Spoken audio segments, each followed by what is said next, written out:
everybody, this is Arkady Frekhtman, and I'm a New York City personal injury trial attorney.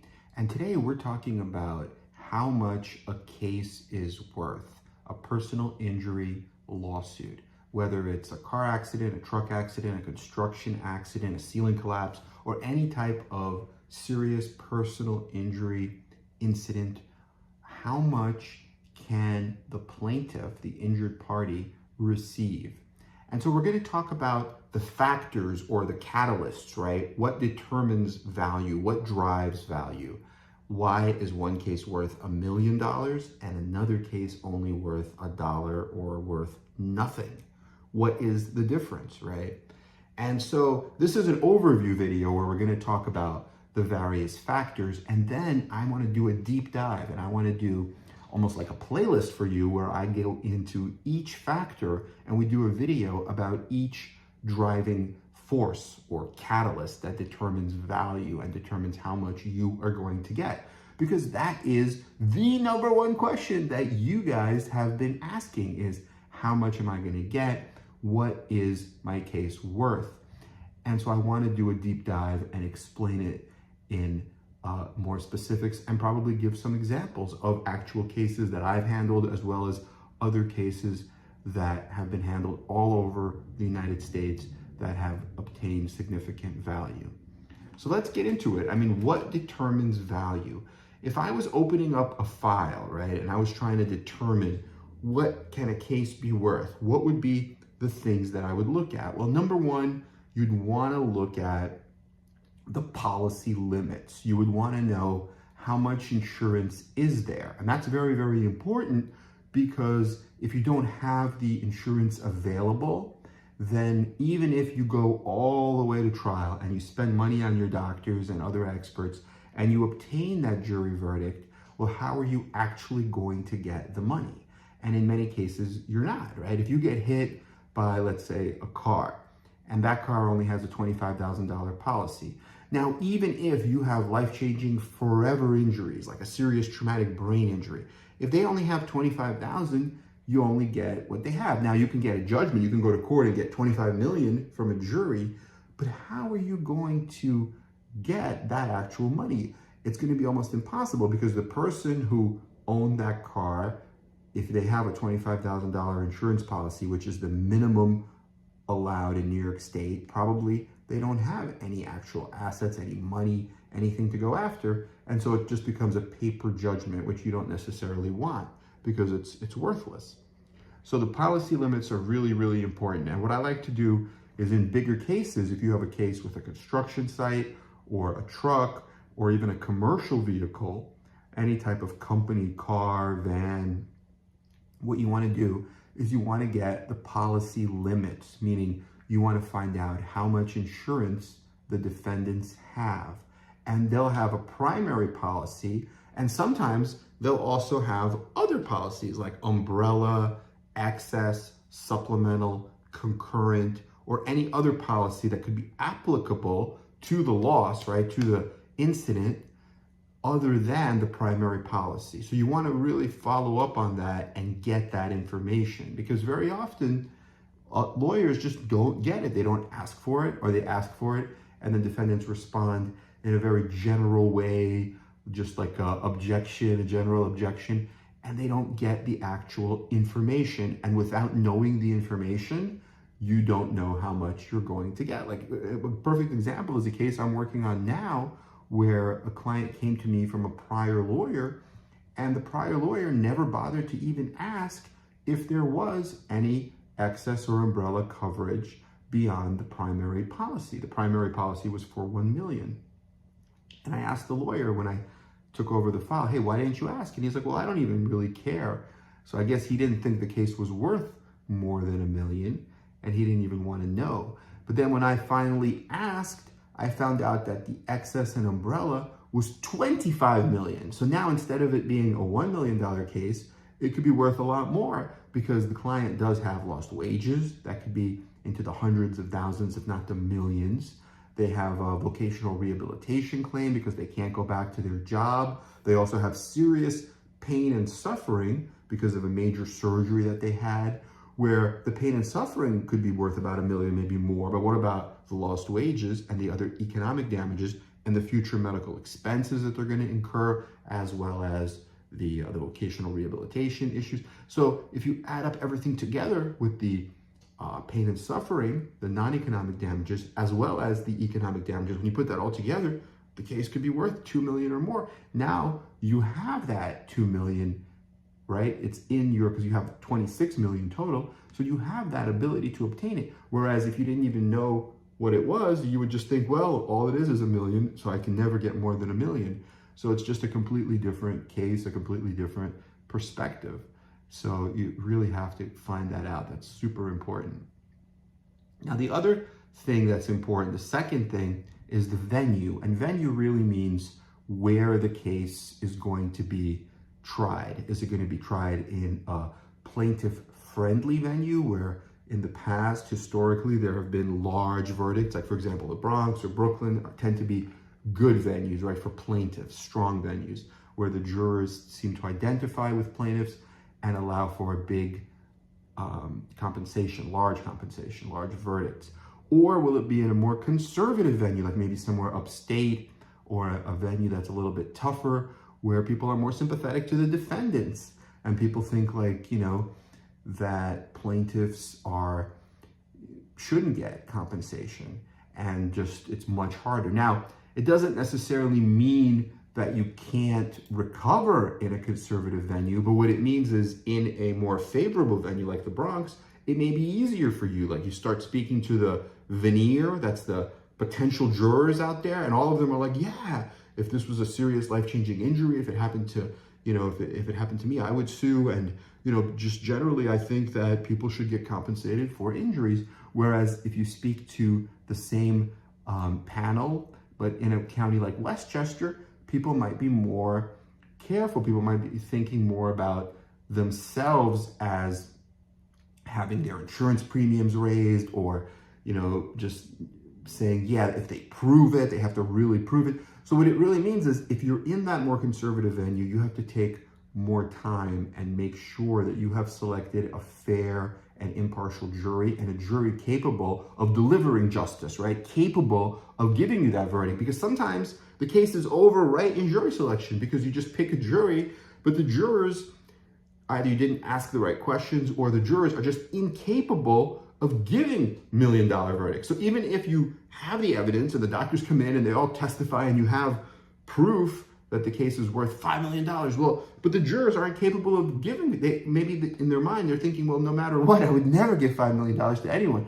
So you're dead in the water, right before you'd even started. So that's super important, the venue. And I'll give you an example. Like when I was doing a trial in August in the Bronx, I had a serious injury, and I felt like speaking to that veneer, we connected, and a lot of the jurors were saying, yes, if it's a life-changing forever injury, we could allow for even tens of millions of dollars, like 10 million, 20 million, maybe even more than that.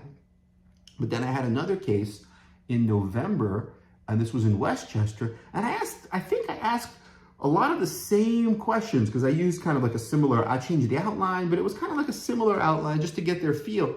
And here I was actually surprised, because I was talking to the panel, and I was talking about, for example, if someone loses the ability to do something that they love because of, a car crash, let's say, for example, and they lose the ability to do what they love, what is that worth? And the jurors were actually saying that it's on the person that was injured, that they have to pivot, right? Or they have to adapt to whatever happens. Even though it was someone else's fault, that someone else was negligent, someone else rear-ended them, that the person that gets injured has to pivot. So before, if they, for example, like to dance or like to do sports, and now they can no longer do that, well, it's like tough cookies. They should pivot and do something else that they can do, like take up sewing.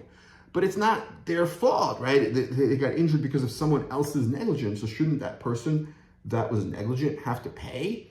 But you don't want to kind of force the jurors to say that if that's not what they truly feel. What you want to do as an attorney is just find out, right? Find out what the issues are and what the jurors are thinking. And so I was surprised by those answers, but it seemed like the panel in Westchester was completely different from the panel in the Bronx, even though they're neighboring counties, right? They're right next to each other. So that's very important. The third thing that is very important is your lawyer, right? How is your lawyer handling the case? How are they preparing the case? Are they a trial lawyer? Are they able to get jury verdicts? Are they negotiating the case in the best way possible? All of these kinds of factors. And the overall mindset, the mindset I think is very important, because does the lawyer think that they can get millions and millions of dollars in compensation? Or is the lawyer just kind of like preparing the case and thinking, well, as soon as I get any kind of offer, let's say the case could be worth $5 million, but as soon as I get an offer that has any real money, like $200,000, I'm just going to take it because it's $200,000. I don't want to lose that. Some people have that mindset, like I'll take anything kind of, and that's not a good mindset to have if you're really trying to go for the most that you can obtain, right? If you're really trying to go for true justice, that's not really a good mindset. So it's the mindset of the lawyer and how they're going to build the case. And also what's very important is discovery, whether the lawyer is getting documents that they need to get in order to prove the case, whether they're doing depositions of proper witnesses, whether they're preparing the injured plaintiff for his or her deposition so that the injured plaintiff does a really good job. Because if they don't prepare the plaintiff properly, or then the plaintiff testifies badly, well, now you have that record. Now it's much harder, because now when you go to trial, no matter what you do, no matter how you prepare for trial, there's already like an actual transcript of you, the injured plaintiff, answering questions in a bad way, right? Whatever the issue is.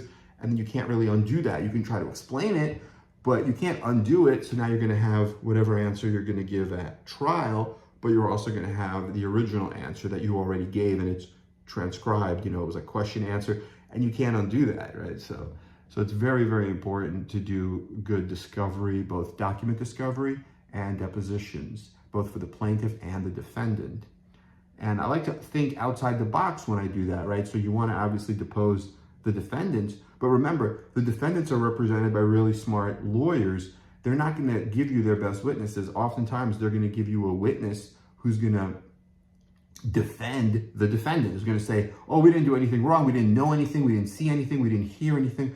And so then it's on you to then do a full investigation, maybe find somebody who used to work there that no longer works there, like a former employee, and do a non-party deposition of that witness, or find some other, impartial, independent witness if you can. So you have to think outside the box, and that will drive value tremendously. And then the two big items that really drive value and determine what a case is worth are liability, meaning who is at fault and to what extent can you prove that the people you're suing are at fault, and damages. What are your overall damages? What is your medical treatment? Who are your experts? What is the medical evidence? And so one of the big factors is the plaintiff, right? You as an injured plaintiff, are you likable? Are you sympathetic? Or are you someone who could be seen as greedy or trying to, get money? Like the defendants love to play this card of, oh, it's a lawsuit lottery. They're trying to win the lawsuit lottery. You don't want anything to do with that. You want to just be the kind, sympathetic, true injury victim, because sometimes you even have to polarize the case and say, look, is this a liar, a cheater, and a fraud? Or is this a true injury victim who just had unfortunate luck and had their lives changed? And you have to decide which one, right? You have to polarize it. So that's very important. So you have to, as a lawyer, you have to prepare the client, but ultimately you can't really change someone's personality, right? You can't really make your client into something they're not. So sometimes you just have to settle a case for less money because of the way your client is. If the client just likes to argue, if the client is not patient, if the client can't answer questions, if the client doesn't come across as sympathetic or, endearing to a jury, the client's just like not likable. It's not, you could put lipstick on a pig, but it doesn't really change anything. So that's very, very important who the client is also. And so, so those are like mostly the factors. The other big factor in terms of damages is the human story, right? Being able to talk about the client's biography, how they grew up, their life, getting people, independent people in their lives, like neighbors, friends, going to their house and finding out, who in their life can talk about how they were before this incident and how they are now and how their life has changed. And you might want each person that you find to only be on the witness stand for 5 or 10 minutes and tell a story, one specific thing about this life. And then all of a sudden, if the jury sees all that, if you have, let's say, 5 witnesses, the jury's going to say, well, wait a minute, all 5 of these people are lying, and they're all different people. One is a person from their work, where they used to work. One is their neighbor. One is their friend. One is their, dry cleaner, or their post office person, or whatever, people from their life. So you want to almost like take a snapshot of their life.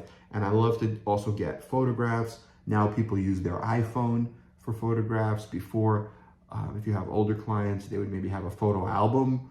But either way, you want to exchange those photographs, exchange videos, and show what their life was like.